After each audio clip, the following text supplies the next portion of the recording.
नमस्कार दोस्तों, मैं हूं कर्नल अजय भंडारी। क्या आपने कभी सोचा है कि कैलेंडर ईयर और फिस्कल ईयर दोनों ही 1 जनवरी से 31 दिसंबर के क्यों नहीं होते? क्या जरूरत है कैलेंडर ईयर को 1 जनवरी से 31 दिसंबर फॉलो करने की और फिस्कल ईयर को 1 अप्रैल से 31 मार्च फॉलो करने की? आइए जानने की कोशिश करते हैं। अधिकांश कंट्रीज जैसे China, Brazil, Germany, France, Italy, Russia, Turkey इत्यादि कैलेंडर ईयर को ही फाइनेंशियल ईयर मान के चलते हैं। इससे आपको दो दो कैलेंडर नहीं फॉलो करने पड़ते। फाइनेंशियल इंस्टीट्यूशंस जैसे reserve bank, banks, income tax, excise, industries सभी एक साथ नए साल यानी 1 जनवरी से अपना खाता शुरू करते हैं और 31 दिसंबर को last day of calendar year को खाते को क्लोज करते हैं। साइकोलॉजिकली भी पूरे देश की जनता एक ही दिन से अपने न्यू ईयर की प्लानिंग कर सकती है, चाहे वो कैलेंडर ईयर हो या फाइनेंशियल ईयर हो। No chick chick, no pick pick. Former British colonies जैसे इंडिया, कनाडा, ऑस्ट्रेलिया और साउथ अफ्रीका ने अप्रैल मार्च की साइकिल को अडॉप्ट किया। इंडिपेंडेंस के बाद इंडिया ने इस साइकिल को रिटेन रखा क्योंकि उसकी एग्रीकल्चरल साइकिल इन मंथ्स में एंड होती है और हार्वेस्टिंग हो चुकी होती है, जिससे बजट प्लानिंग की जा सके। हिस्टोरिकल बैकग्राउंड और क्लाइमेट भी एक डिसाइडिंग फैक्टर होता है। इंडिया में इसका एक और कारण हिंदू कैलेंडर भी है, जो मार्च अप्रैल में बैसाख विक्रम संवत से शुरू होता है और एक कल्चरल ट्रेडिशन है। इंडिया ने कई बार अपने फिस्कल ईयर कैलेंडर को चेंज करने के बारे में सोचा।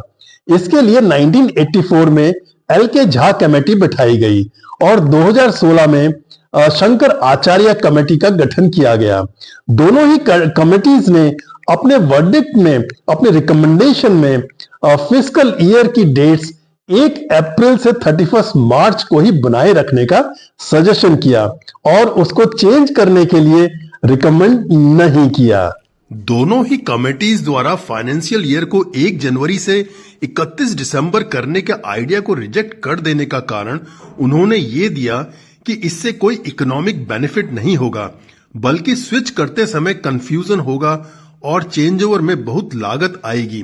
अप्रैल मार्च फाइनेंशियल ईयर में मॉनसून्स के इम्पैक्ट को कवर कर लिया जाता है, जिससे बजट में एक्यूरेसी रहती है। जिन कंट्रीज ने जनवरी दिसंबर साइकिल को चुना है, तो उसका कारण सिंप्लिसिटी और ग्लोबल कंसिस्टेंसी से है, वर्ल्ड ट्रेड से है। यूएसए तो दो दो कैलेंडर ईयर यूज करता है। फेडरल गवर्नमेंट का फिस्कल ईयर 1 अक्टूबर को शुरू होता है, जबकि आम जनता और प्राइवेट कंपनीज का टैक्स ईयर 1 जनवरी से शुरू होता है। जहां तक एकेडमिक ईयर का सवाल है, तो वह 1 जनवरी से इसलिए शुरू नहीं होता क्योंकि इसके पीछे एग्रीकल्चर कारण छुपा हुआ है।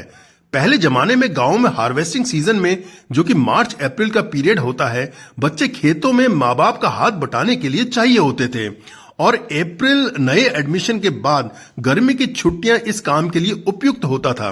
तो यही प्रथा आज भी चल रही है और एकेडमिक सेशन जनरली अप्रैल से मार्च तक चलता है।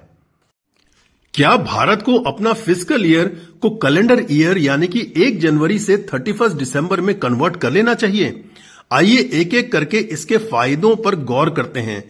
पहला फायदा तो इससे यह होगा कि भारत आईएमएफ, वर्ल्ड बैंक और डब्ल्यूटीओ की रिपोर्टिंग साइकिल से अपने को अलाइन कर पाएगा। जीडीपी ग्रोथ, इन्फ्लेशन और फिस्कल डेफिसिट का दूसरे कंट्रीज से कंपैरिजन इजी हो जाएगा। दूसरा फायदा इसका यह होगा कि लोगों के लिए टैक्सेशन को समझना आसान हो जाएगा, क्योंकि सैलरीड क्लास अपनी सेविंग्स, इंश्योरेंस और इन्वेस्टमेंट्स कैलेंडर ईयर के हिसाब से प्लान करते हैं। वैसे भी इंटरेस्ट और कैपिटल मार्केट से इनकम कैलेंडर ईयर बेस्ड ही होती है। इसका तीसरा फायदा यह होगा कि कॉरपोरेट और एमएनसी को काफी सुविधा हो जाएगी।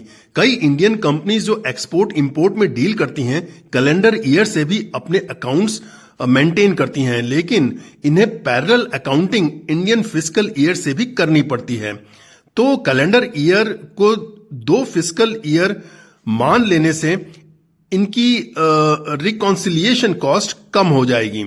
इसका चौथा फायदा होगा कि बजट अनाउंसमेंट और टैक्स चेंजेस लोगों को कैलेंडर ईयर जिसमें वो जी रहे हैं के हिसाब से ही प्रभावित करेगा और इससे एक बेटर पब्लिक अंडरस्टैंडिंग बढ़ेगी।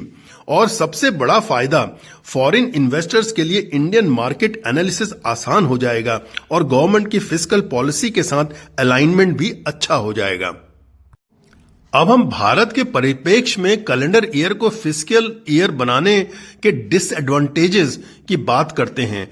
भारत की अर्थव्यवस्था मॉनसून बेस्ड है जो कि जून से सितंबर पीरियड को कवर करती है।